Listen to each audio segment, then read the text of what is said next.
Ever hosted a webinar, looked at the attendee list, and realized absolutely none of them could ever realistically buy from you? Yet it hurts. If you want to know how to promote a webinar on LinkedIn to attract actual qualified sales conversations, not just random traffic, you have to stop treating the platform like a notice board.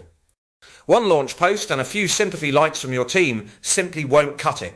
To fix this and actually fill your event, here are 3 quick shifts we use at Social Hire. First, stop treating it as a one-time announcement. Think in phases.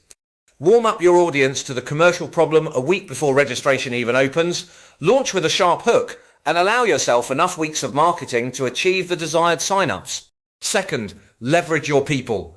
Personal profiles outperform company pages in B2B because trust lives with individuals, not logos. Get your team involved. Third, use the magic sauce, direct messages. Nothing beats a personalized one-on-one invite sent straight to a trusted contact. It's the single biggest driver of webinar attendance. Look, there's a lot more to building a high-converting campaign than just these 3 steps.